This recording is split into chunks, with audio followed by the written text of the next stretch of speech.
Hi everyone, and welcome to STEAM Time. My name is Dayna. I'm the Buena Vista Branch Manager with Monterey County Free Libraries. And today we're going to be talking all about music. Have you ever had a glass of water, looked at it and thought, I'm gonna make music with that today? Well, if you haven't, you can with just a glass, some water, and any type of utensil that you have lying around the house. You can make your very own instrument. So today we're going to be making water xylophones. So stay tuned and let's get started. So for our water xylophones, we only need a couple of things. A lot of this you probably already have at home. So what you're going to need are glass jars or glass cups. The important thing that you want to remember is that they all need to be the same size. So here I just have mason jars. I have 5 of them today. And you want between 4 to 8 glass containers. The more containers you have, the more sounds you're going to be able to make. So you're going to want glass jars. Water, of course. We will be filling each jar with a different amount of water. Food coloring is completely optional. I'm using food coloring today as a way to make it easier to see the different water levels. And then you're just going to need something to tap on the side of your glass jar or cup. It could be a wooden spoon. It could be a metal spoon or fork. Just be very careful when you're tapping it on your jar. Or I was lucky enough, my son actually has a little wooden xylophone, and so I have a little wooden mallet that I'm going to be using today. So anything that you can find, go ahead and try. And then we will be talking about measurements today. So you're going to want either measuring cups, measuring spoons. You can use something that looks like this. You can use plastic measuring cups. We're going to be doing it, for each jar is going to have a different amount of water. So it's a great way to talk about fractions and measuring. So that's all we need to get started making our water xylophones. But before we get started, we're going to talk a little bit about the science behind how it works. So stay tuned and let's talk about what makes a water xylophone work. Now that we have all of our supplies gathered together, let's talk about the science behind the water xylophone. What exactly is at work that is causing the different sounds? So when we tap our utensil or instrument on the side of our jars, the water inside is going to vibrate, and the pitch that you hear when you tap is going to be different depending on the speed of the vibrations that are inside of each jar. So the glass with the most water inside is going to slow down those vibrations. So it's going to create a lower pitch tone. Whereas the empty jar, those vibrations just get to speed up and it's going to create a higher pitch sound. Let's see if we can tell the difference. I'm going to take my wooden mallet. Let's tap the side of the jar and see what kind of sound we get.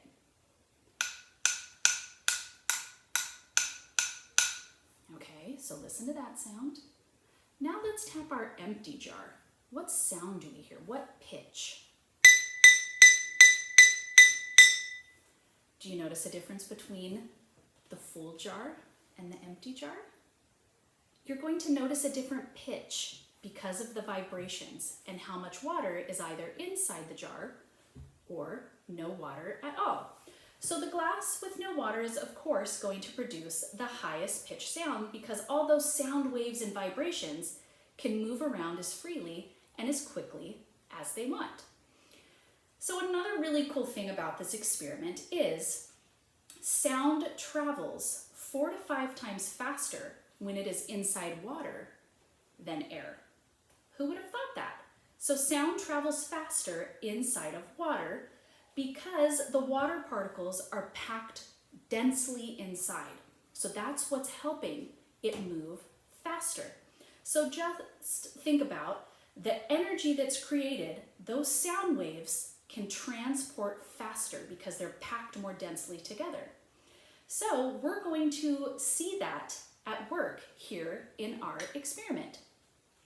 So now that we've talked about the science behind what makes our water xylophone work, let's actually put that to work. And let's get started on creating our very own instruments with water.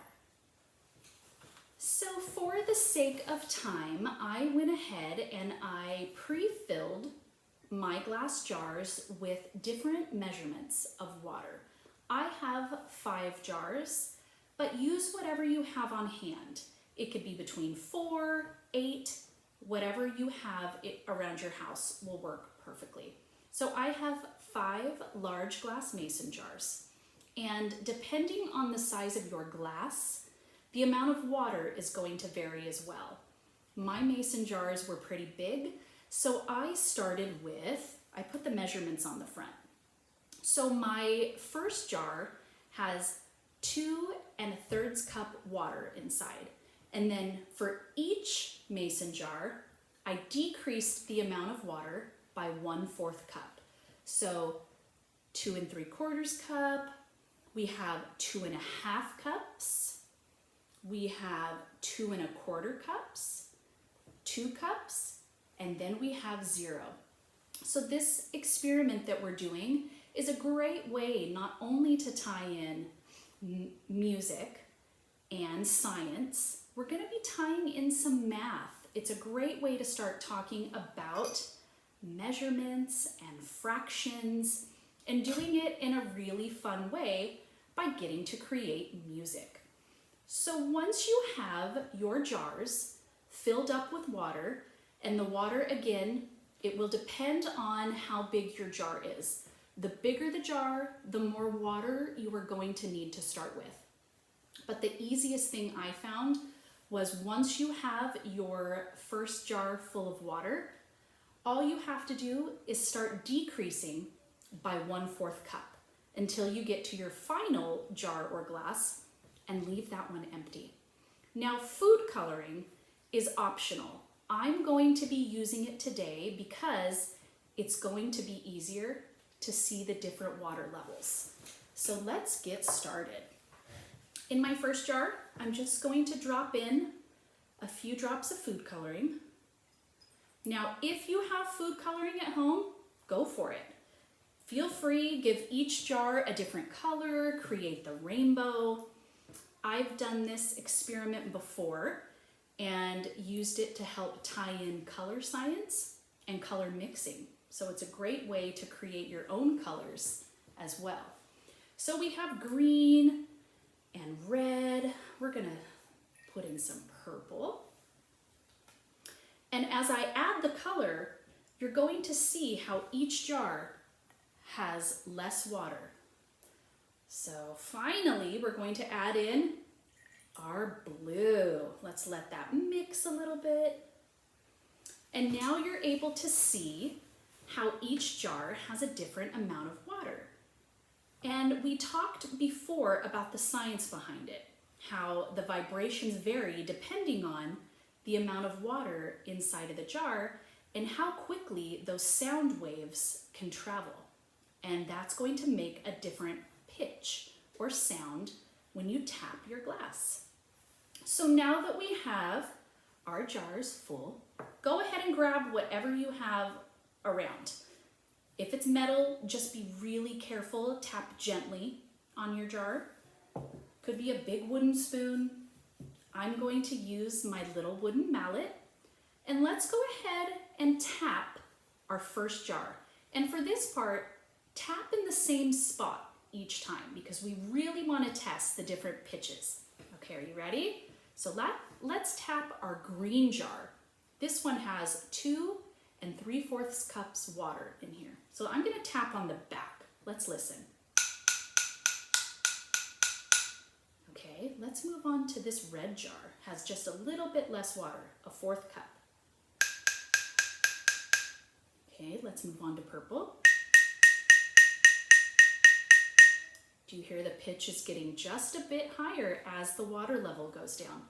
Let's tap our blue. Now let's tap our one with no water. Are you ready?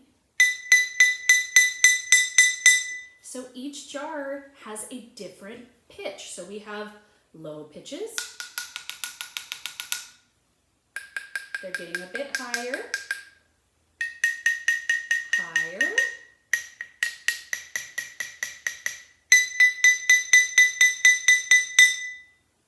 So that's all it takes to create your very own water xylophone. Now, if you're somebody who is musically inclined or is really interested in music, you can take this experiment to the next level. So I have seen people create music with their water xylophones. So they assign a different note to each jar based on pitch. So I've seen people do Twinkle, Twinkle, Little Star, Happy Birthday. That definitely takes a little bit of practice, but it's a way to bump up this experiment and really tie in that musical element. You can just play around with different pitches, amounts of water, and make your very own water xylophone at home. I hope you had fun joining me today, learning about sound and sound waves and vibrations, and a simple, fun way to make your very own water xylophone at home with just a few things: a glass jar, some water, and any type of utensil that you have around the house. If you are interested in learning more about these types of experiments or music, definitely check out one of our libraries. We have so many great books on science and music, some wonderful juvenile nonfiction books that you can find at any of our libraries. You can call 883-7555 and talk to library staff, and they'd be happy to find some great books for you to help you learn more about these science concepts. And the cool thing is, you can also pick those books up at curbside service at your local branch. So thank you so much, everybody, for joining me. I hope you had fun, and have fun creating your very own music. Take care, everybody. See you next time.